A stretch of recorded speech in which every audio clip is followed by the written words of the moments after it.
Hey there, listeners. Welcome to another wonderful episode of the Leadership is Changing podcast. My name's Denis Gianoutsos and I'm your host. Hey, I had a great interview with a gentleman by the name of Richard Weylman, and he was orphaned at the age of 6, and Richard lived in 19 foster homes and attended 11 different schools. Now, rather than becoming a victim to those circumstances, he overcame them and became a remarkable business success. Now, Richard's a great guy and we've had a great conversation. He's also the author of a new book coming out. He's also got a couple other books, but he's also got this new book coming out called 100 Proven Ways to Acquire and Keep Clients for Life. Now, this episode is actually called Show Them the Steps, and he talked about that quite a bit actually. And also, we discussed how leaders actually work across different generations, build relationships, but also connect with people. The things that he said was the experience and the outcome. Amazing these words that he shared as well. Hey, fantastic interview. Sit back and enjoy. Welcome to Leadership is Changing. Each week, we and our guests provide information and insights through exploring leading change. This is taking your leadership to another level by finding the balance between executive excellence and personal well-being through stories that inspire real change. It's time to adapt in our fast-moving world when leadership is changing with your host, Denis Gianoutsos. Hey there, listeners. Welcome to another wonderful episode of the Leadership is Changing podcast. Great to be here with you. And also I have a great guest with me. His name is Richard Weylman. And Richard, a massive welcome to you. Well, thank you so much. It's a blessing to be with you today, Dennis. Really excited about this opportunity to be on the Leadership is Changing podcast. Excellent. Thank you. Now, whereabouts in the world are you today? Today, I'm at my home in Sarasota, Florida. And sometimes I'm closer to you. I have a home in Hawaii as well. So closer to you in New Zealand. But today I'm traveling and speaking a great deal. So I'm at my home in Sarasota, Florida. So you speak a lot around in the Americas or around the world. Whereabouts do you tend to go? Well, I've spoken all over the world. I think 40 some countries and 4 continents. I think that's right. You kind of lose track after a while. But I speak at conferences. I've been on the road for the last 2 weeks. Actually got in late last night from Milwaukee. Yeah. But no, it's a real privilege of the platform. Thank you. Yeah, cool. And what do you speak on? What kind of topics? Well, specifically, areas that I really am focused on and bring knowledge about is on how to market your services effectively, how to brand yourself effectively, how to really acquire and keep households for life, customers for life. How do you really acquire them and how do you really keep them? So you got the branding component, you got the marketing component, you got the acquisition component, the retention component. So those are the areas I speak on that side. Then I do quite a bit of speaking on leadership and recruiting quality people. How does a leader interface with the generations? Well, I've done a massive generational study because in most, not all, Dennis, but most companies have 3 to 4, some even have 5, frankly, different generations that a leader is leading. So, well, good luck with that if you don't have a clear understanding of, shall we say, the nuances of each generation. And it's not that they're completely different. It's just that from a leadership style and the way you communicate, you need to connect with these people. So I do quite a bit of speaking on the generational differences and how can you lead a team of multiple generations into the future. Wow. And it sounds like you share a wealth of knowledge with them as well. What has been your background before you getting into speaking? What else have you done? Oh, wonderful question. Well, just really briefly, my parents died when I was young. My mother died when I was 5. My dad died when I was 6. And I lived in 19 foster homes. So that was great training because you really learn how to interact with people. My first sales job was selling cookware door to door. And the guy said, now the disadvantage of this job is you're going to have to go in strangers' houses. I'm like, I've been living with them my whole life. What's the problem? So it worked out fairly well for me. So, but that really began my journey. I sold cookware, encyclopedia, cemetery plots, family Bibles. I worked for Xerox Corporation, went to work in their copy center and got 7 promotions in 2 years. It was just, I think, the background of interfacing and living all those foster homes, you really learn how to connect and build relationships with people.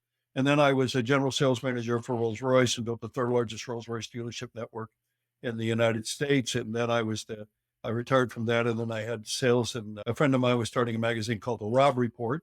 and he wanted me to take over sales and marketing, which I did. And then we had our liquidity event, and that was a wonderful ride. And then people began to call me and said, would you come and speak on how to market to affluent people? You took a magazine nobody ever heard of and turned it into an award-winning magazine. You sold all these Rolls Royces. And this is the days before the internet.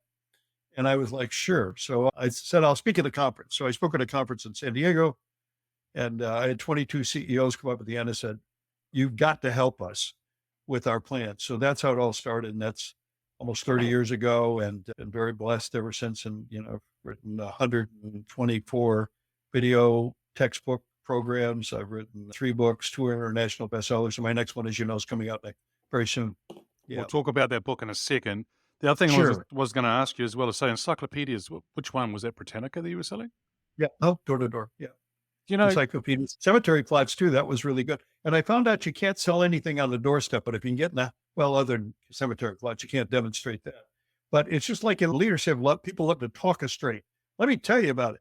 Well, what I found out is if you're going to lead people, and I had a huge team when I was in a cookware business, and I sold insulation door to door too. It's just a real hot topic, attic insulation. But I had a huge team. And what I learned was you could talk us straight all you want, but if you demonstrate it, now people could follow you. And that was a fundamental tenet that I learned very early on, that I could tell somebody, here's how to do it. But if I went out and showed them and demonstrated, they'd not only catch on immediately, but they'd say, I can follow this direction. And, subliminally saying, I can follow this individual. I wasn't thinking like that, but I came to realize people would ask me, how do you get all these people out selling insulation at night after they've taught school all day or they worked as a mechanic? And I'm like, I don't know. I just show them what to do and they want to follow along. And that really became the driver. Yeah, and I think that's a big thing here that Richard's just sharing, listeners, is the fact that you need to understand that as a leader, we need to show people, not just bark orders or point and go and do something, show them, demonstrate it, and then do it really well. And I think that's a huge insight just there. Now, the other thing you mentioned as well is Xerox. So you're selling printers and things like that. I led a team here in New Zealand that we had one of the first laser printers from Xerox here printing speed camera tickets, bank statements, and all that stuff as well. And it was really quite cool and thoroughly enjoyed doing that. But I think you've also hit on another thing too, that you can knock on anybody's door. Like a leader, you can knock on anybody's door to attract the talent or bring the talent. But if you don't sit down with them and build relationships and understand what they need, they aren't going to buy. They aren't going to join the organization. Did you find that you sold more in lounges with people or at their kitchen table? Oh, kitchen tables for sure. Yeah. And then not just when you sell cookware, which is somewhat obviously at the kitchen table, but even selling insulation. In fact, they had a sales team and they were struggling, this company that sold insulation. And they asked me, they called me in and said, would you come up and try to help us figure it out? And so I should show me the presentation. Well, I mean, it was so complicated. I was like, well, we need a 1 sheet of paper with a roof on it and 2 sides. And then what I did is I laid out, here's how you present so people can see it, and then show them the steps they need to take to get their house insulated. And this was a little company going along. Their top salesperson was selling 24 houses a month. 2 months after I built that program and put it in for them, their top salespeople were doing 105 houses a month. Awesome. And because they can sit down at the kitchen, to your point, to the kitchen table, and they could demonstrate. Now, here's what I did to teach them. I rented schools. This was in Ontario, Canada. I rented schools on Saturdays because they have cafeterias. So I'd have one salesperson sit on one side of the cafeteria table and the other on the other side. One be the homeowner, one be the presenter. And they would use this drawing that I gave them to illustrate what would happen if we put insulation. So they would go back and forth. And because they had to go up to doors and knock on doors, the CEO said, well, the problem is they don't know how to step up the doors. I said, get me a school, we'll rent a school. So we rented schools because they have a lot of doors, classroom doors. So I showed them, you step up to the door. When you knock on the door and they open the door, you step back so people can open the door. It removes the barrier. And then you have an opportunity to build a cover. How long? I'm with insulation. How long have you lived in the area? Oh, we've been here for 5 years. Terrific. Then you realize how cold the winters are here, right? Oh my God, they're up. And immediately you got rapport. And before you know it, they're opening up the attic and we're measuring up the house. Nice. But it all started with, you got to train people to show up. So I rented schools because they had a lot of classroom doors, and I'd have teams and they'd go and practice and they'd sit at the tables and practice the demonstration. Richard, something you just said before, why do people make it complicated? Well, I think they think it's all about the product and the platform and the process and the procedure and the plan. And, salespeople and companies and CEOs are in love with the product and the platform, the plan and the process. But the truth of the matter is, the truth is the consumer's in love with only two things, the experience and the outcome. That's it. So we tend to want to talk all about our platform and our process and procedures. We make it very complicated.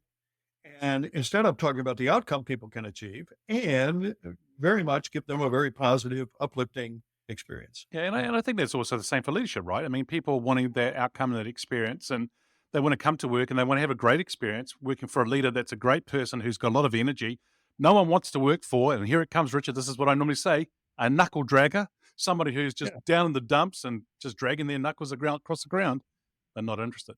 Well, that's right. We have I have a large coaching division, as you know, and I had a call today with a senior VP, and he said, I want some of the managers on so they can listen on these coaching calls, and then they can talk to these people after the coaching calls.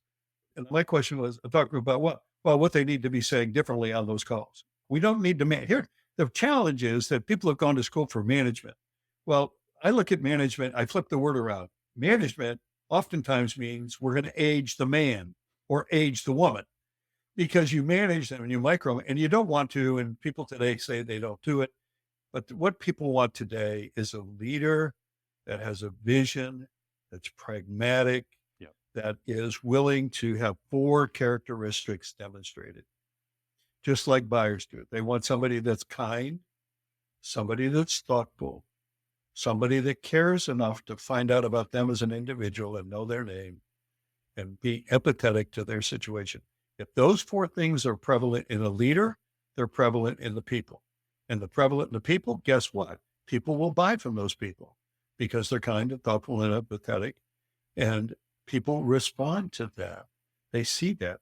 On the other hand, if a leader does not set a culture in place of kindness and thoughtfulness and caring and empathy, then the people are all about themselves. And when the people are all about themselves, the net result is they're not taking care of the customer base. Totally. I love that. That is awesome.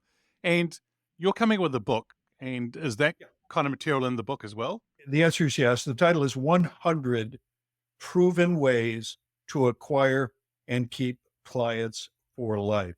Awesome. And it's literally 100 proven. I wrote till I was done and we counted it was 100. I was astonished. But in any case, everyone here's all based on consumer research and employee research. What do people really want? And so as a result of that, I talk about here's what to do. Here's why it's important. Here's an antidote that reinforces the value of it. And here's the outcome that you'll achieve throughout the book. So there's 100 proven ways there. It comes out in March and it's already in its second printing. Companies, they've had almost 2,000 bulk orders just from companies who want to put this in the hands of their people so they can be more thoughtful, kind, caring, and empathetic with their customers. Excellent. So listeners, look out for that in the show notes. We'll put the link in there for the book as well, which would be great. And so it's really good. Now, Richard, how did you actually get into leadership yourself? Well, it was so bit by accident. I was in direct sales and then we had a leader there. So I got involved there and he said, we got some new people, you're doing very well here. Would you take them under your wing and kind of show them the ropes? And I found I liked it very much. And then I would say, okay, they're ready to go. And they said, no, we want to work with you. We don't want to work for some of the sales manager. And I'm like, well, no, I'm just the trainer here. And I'm just showing you how I do it. So that's how I ended up building an organization. And then, of course, as I got involved in Xerox and sort of the same thing happened. I wrote a program for them. It's very complicated. We won't spend time on it. But suffice to say, it was for billing. And the company was so impressed, they wanted me to help them with their billing department. And as it turned out, I ended up in about 6 months, they gave me 35 billing agents that you just work with these people. You somehow know how to show them the steps. But you see, that was the key, show them the steps. And that was the key. And so it really, I call it sort of a God-given talent. The gift, I guess, that I have is twofold. One is discernment. I can sort of see it, but I can see the customer's perspective. And it's an odd thing to say, but I do a lot of consulting where they'll bring me in and say, here's our situation. And I'll just sometimes say, well, have you thought about this? And they'll go, oh my God, we never even thought about that. And it's not me, it's just a gift that I have, that's all. But that's how I got into leadership is I realized it's just like the customer, if you think about it, Dennis. Why don't people make decisions? Because 90% of the time salespersons say, well, what do you think? What do you think? As opposed to, here's the next steps like we're going to take to get you into this car that you're looking for. Here's the next steps we're going to be able to get the mortgage you deserve. Here's the next steps we're going to take to replace all these copiers in this building so you get back to efficiency. Here's the next steps we're going to take to upgrade your telecommunications so that you can save money, be more efficient, and most importantly, get some of your time back because that's your greatest currency. That's the difference. It is the difference. And it's those key whereby if you can show people those steps and help them understand how to do that, you're on a winner. It's going to be massive results for everybody. And for the as a leader, as a salesperson, and the customer wants it. Yep. I mean, I interviewed hundreds of people in this book, and I said, "Why didn't you make?" Well, the sales lady was a nice guy. She was really good, but it was just confusing to us what the next steps were.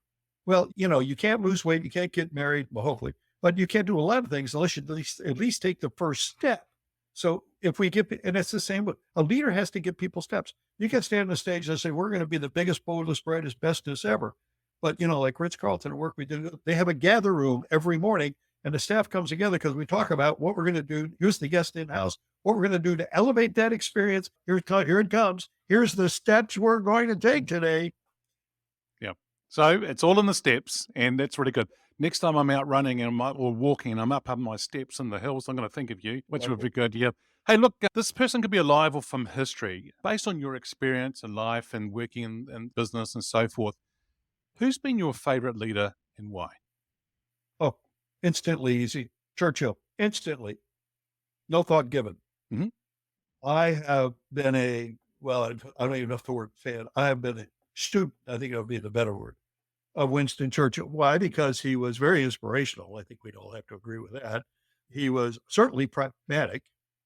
He was not influenced by others who had opposing views of that which it is they felt were principled views he had, like Chamberlain as an example. We need to surrender, basically. And, he stood in the gap. And that's what leaders have to do. They have to stand in the gap.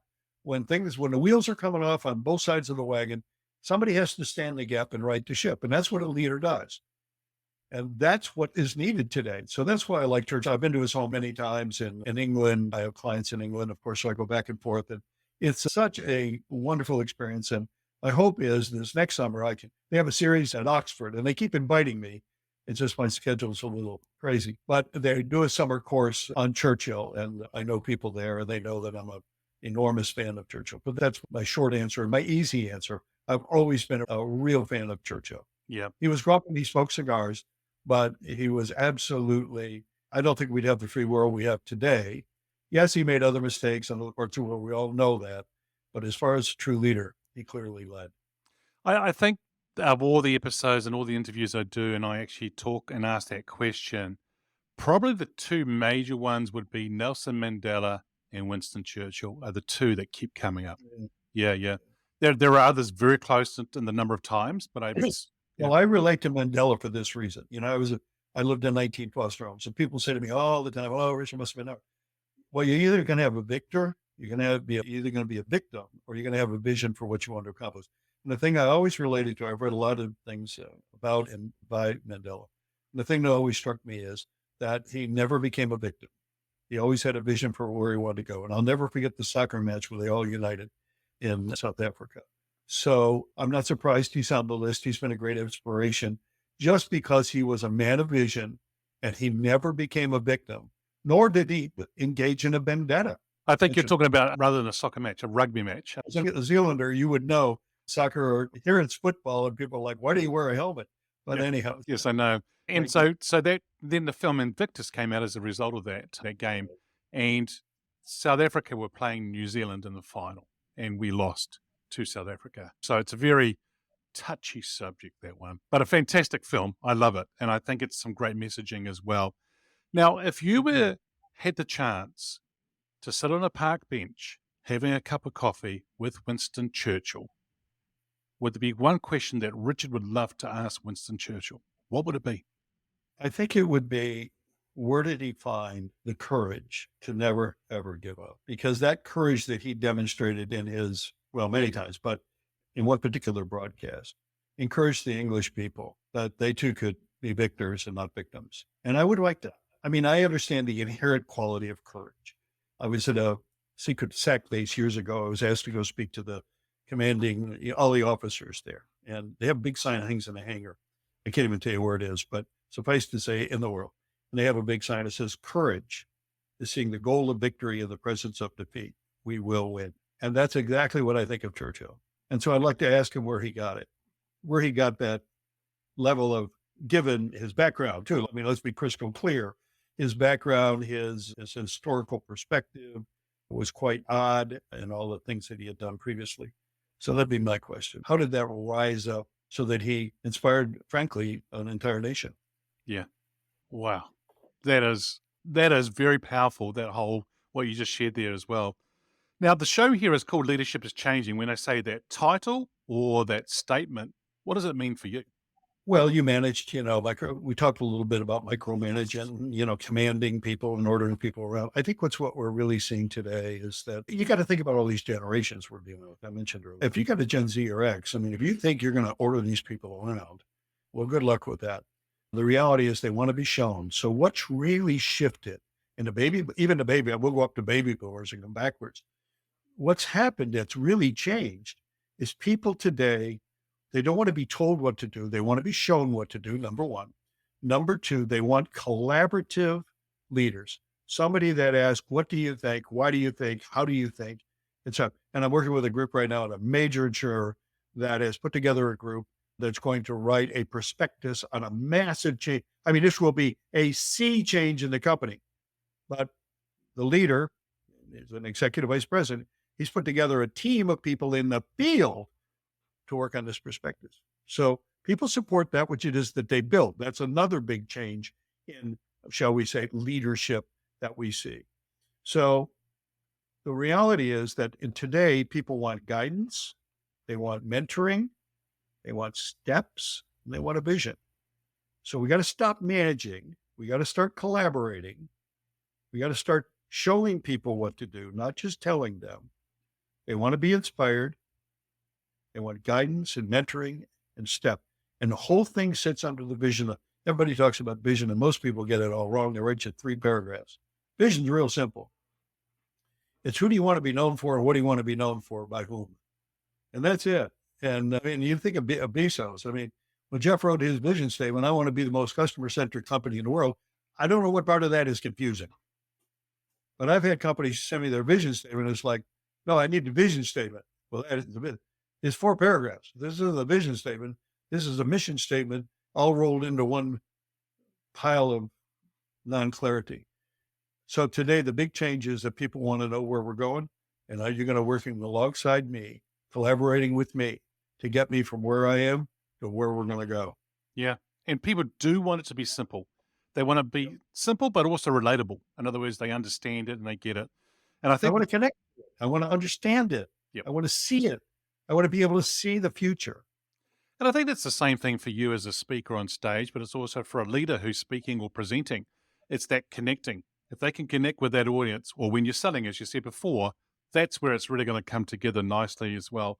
And I think the other piece you just said about mentoring. A lot of leaders say to me, oh, these generations, they want this and that, and they're leaving. And I go, yeah, you need to go and do one thing. And they go, what? Look in the mirror. Look in that mirror and ask yourself, because they want you to mentor them and they want strong leadership. If they see a weak leader and there's no mentorship, there's no vision, that's simple, they're off. They vote with their feet, and they vote with their feet big time. Yeah, so it's a shame. But some leaders need to adapt to be able to go through those different things as well. Well, that's not the way we've done it. We haven't done it that way here for years. We never done it that way. I hear it a lot. And people like to criticize those people, but what they really need to realize is that these leaders need to understand their generational differences. And some people want to collaborate. Some people want to be on teams. Some people want to work individually, but they all want to know where we're going and how we're going to get there. And yes, it takes different motives. I'll give you one quick example. Some sales organizations, well, the way we get prospects is we use the telephone and we email. Well, that's great. But these last 2 generations in the workforce, they're not, number one, some of them are comfortable even making a phone call. They'd rather text, quite frankly. And secondly, email, I don't know how many you get, but I'm sure it's plenty. So it becomes difficult. So how do you get these people to be successful? You've got to segment your marketplace and put people in market segments and target markets, as I call it, or verticals. If you're selling a product that's good for 5 or 6 different industries, put a sales team in each of those industries so they can speak the language, build a relationship, make the connections, become known as the go-to team for that organization. The new people will immediately say, well, I don't know. I'm good at building relationships. Well, if we can get new people to go out there and build relationships and bring in business at trade shows and going to meetings and networking effectively and going from meeting people to meeting with people, it's a runaway train. Yeah, absolutely. I love that analogy, the runaway train. Great. Hey, you and I are living in a world that seems to be getting faster. Technology, look, we're using technology today to talk to each other on each other side of the world. Technology, data, business, and so forth is driving a lot of it. You may have already alluded to some of this already, but what makes a leader successful in today's fast-paced, ever-changing world? Well, I think one is they have to be nimble. And what I mean by nimble is you have to be willing to say, this worked last year, but this year we need to reset. And I'll tell you what's really going on in the world. And that's why I wrote this book. Employees are doing this too. We went through the great pandemic, and then we went through the great resignation. Everybody's quitting their jobs and goes to work. I'll tell you what we're doing now. We're going through the great reevaluation. Am I with the right provider, with the right company, with the right salesperson, with the right doctor, right dentist, right cleaner, right restaurant? You name it. And so what has to happen as leaders, we need to realize we need to get involved in the great re-engagement, not just with the customer, but with our employees. I mean, I work with a lot of CEOs and a lot of executives, and I always tell them, they'll say, well, I've got this guy, he's never going anywhere. I said, do you know how many people have left the firm and gone somewhere else because somebody told me they were never going to leave? You need to rehire these people every 6 months. Well, what do you mean by that? Put them through HR? No, take the guy out to lunch and ask her, what are 3 things we can do to elevate our relation? What are 3 things we can do to strengthen your bond to the company? What are 3 things we can do to make your job more effective? What are 3 things?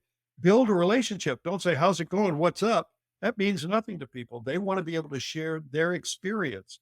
And of course, the younger generations are adamant you do that, or they will leave.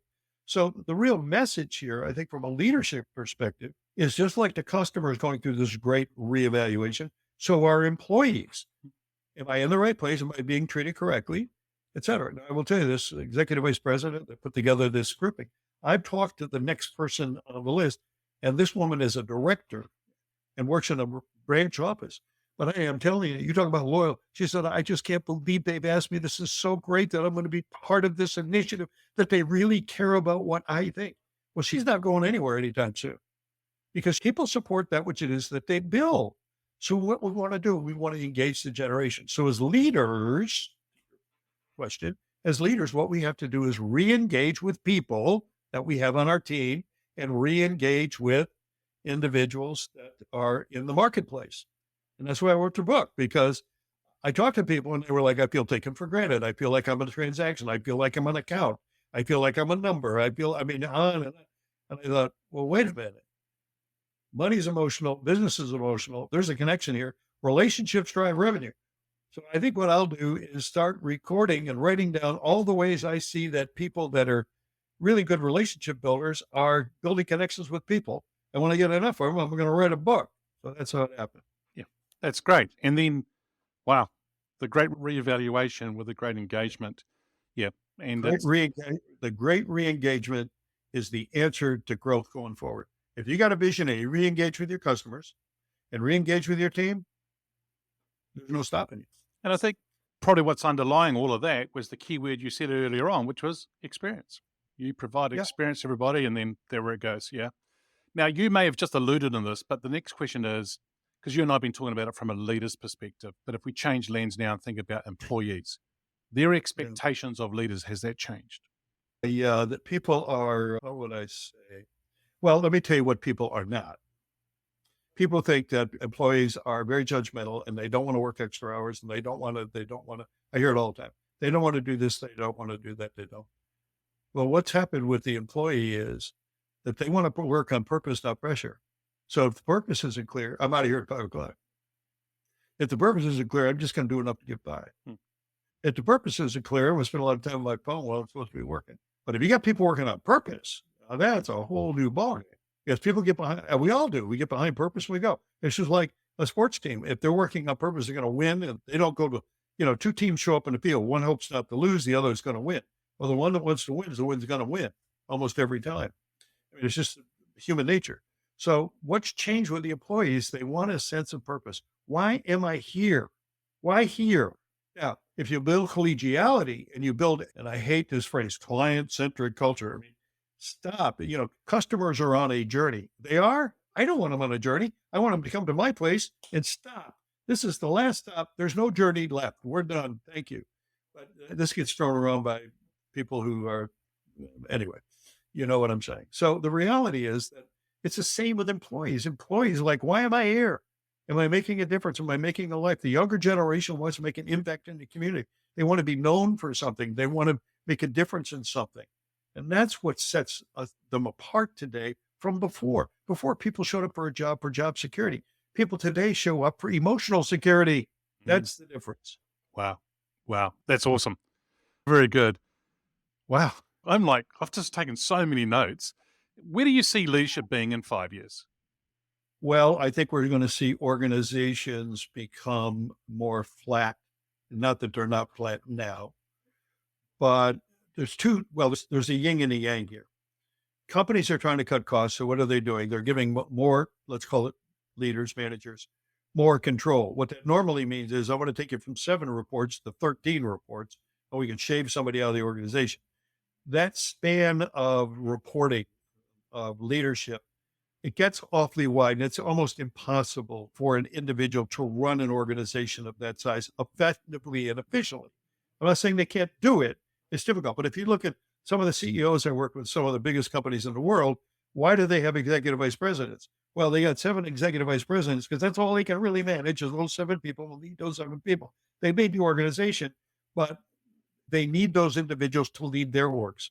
So I think what we're going to see is a flattening of that. And what I mean by that is we're going to see more people running teams, like a pot of 6 or 7 people are going to work on this project. There's going to be a team leader. Over here, another team leader. So this very hierarchical organization we've seen for decades, it's going to change in that instead of one person trying to run 13 different organizations or 13 different people, they're going to take 2 of those people and form a pod, and they're going to be able to lead their group. And then 2 other people lead their group. There's a lot more efficiency in that. And people tend not to work in silos that way because they have to rely on each other to get, quote, the job done. So we've done it. We've done it in the fast food business for companies. We did it for an NFL team. They built a new stadium and then it was chaos. And wait, whoa, everybody slow down. Let's set up teams in fast food. And here's how we're going to serve. And here's how we're going to interpret. We're not going to say, hey, when security, we got a security team. And we break them into pods. So when you say, where's the restroom? Nobody points. They open their hand. The restroom's right this way, ma'am. They open their hand. They're gracious. So if you come up, they don't say, what do you want? They say, how may I serve you? That makes a big impact on people. And then we have a competition going between the different food stations to see who can do the greatest gross and who gets the highest marks with an app. And once you get a highest step, boom, they get a bonus. So it's like a competition. We're going to be better than you. Well, what is? We got a team leader at the hot dog stand, the hamburger stand, the Coca-Cola, the beer stand, and they're all trying to what? Elevate the experience, and everybody's excited, and then they get a reward. Brilliant. That's where we're going. And that's where we need to go. I think it's really important. Yeah. Very good. Well, this hierarchical idea, I mean, there's nothing wrong with, I'm not suggesting that we don't need a hierarchical. What I'm suggesting is we need to have team leaders that lead teams. And what will come from those team leaders are the rising, what I call them the rising leaders that will eventually be able to move into the upper ranks of the organization to keep us on track and on culture. Here's the point. You can hire, people ask me all the time, who should we be hiring? Well, there's only 2 things you got to hire for: attitude and effort. That's it. And we worked with a fast food restaurant chain, and they just won the National Best Restaurant Award. And the COO said, Richard, so what's the one thing I look for? Well, then I got to make sure I said higher attitude and effort. Never forget this. You can't train nice. So make sure they're nice people, and we'll get this right. And we did. They just won the National Fast Casual Award in the United States, the best fast casual in the country. Why? Because they only hire people that have a good attitude, right? And they are nice. So, and they're willing to put in the effort. And now they're financing those people to open their own franchises. There you go. And it's great. And having the right attitude is you can always work with people like that, and especially if they want to have effort, right? So it's really good. Yeah. Well said. It's been a real pleasure. We are talking to you today. If our listeners are wanting to get hold of you, where should they go? They can go to, you can LinkedIn, nearly everybody, 1 million people now, by the way. They should be happy there at Micro. You can go to Richard, Weylman, Weylman, Richard Weylman on LinkedIn, or you can go to my website, richardweylman.com, and you can go there. And my new book is on there, 100 Proven Ways to Acquire and Keep Clients for Life. There's also a resource center you can go. I put videos up. There's probably 30 videos. You can share at meetings with your staff and help them around the exit. It's all free. Just go and enjoy it. And if I can help you with coaching or consulting or speaking, please feel welcome to reach out. Thank you. Excellent. Thank you, Richard. It's been a real pleasure. So once again, thank you for joining me on today's session. My pleasure.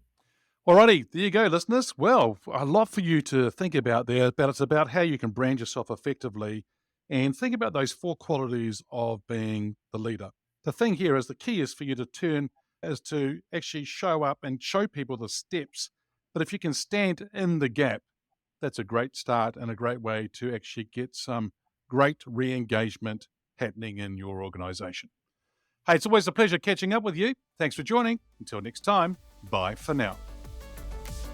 Thank you for listening to this episode of Leadership is Changing with your host, Denis Gianoutsos.